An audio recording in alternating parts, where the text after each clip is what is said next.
अस्सलाम वालेकुम प्यारे बच्चों, आज हम बताएंगे खाना खाने के कुछ और प्यारे आदाब। क्या आप तैयार हैं?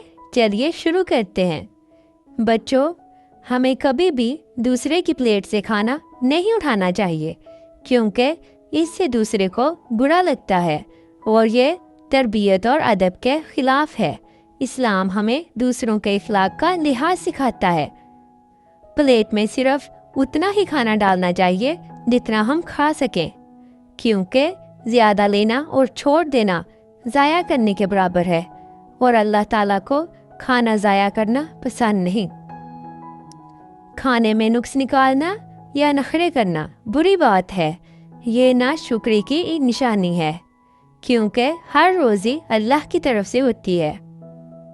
खाना बैठकर खाना चाहिए, क्योंकि नबी करीम सल्लल्लाहु अलैहि वसल्लम ने बैठकर खाना खाया, इसीलिए हमें भी ऐसा ही करना चाहिए। ये सुन्नत है और सेहत के लिए भी बेहतरीन है।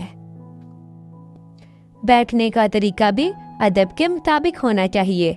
एक या दो जानों पर बैठना चाहिए, क्योंकि ये नबी करीम सल्लल्लाहु अलैहि वसल्लम का तरीका था।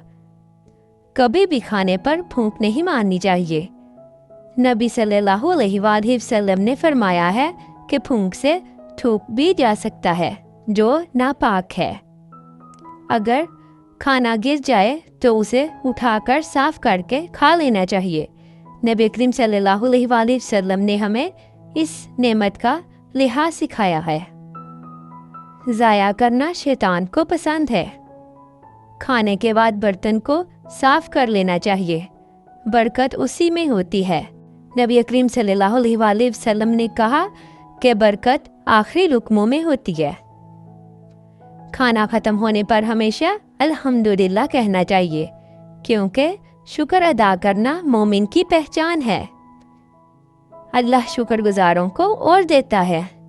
तो प्यारे बच्चों, ये थे कुछ और खाना खाने के आदाब। इन पर अमल करें और अच्छे मुसलमान बने। अगर ये वीडियो अच्छी लगी हो तो लाइक करें, सब्सक्राइब करें और शेयर करना ना भूलें। अल्लाह हाफिज़।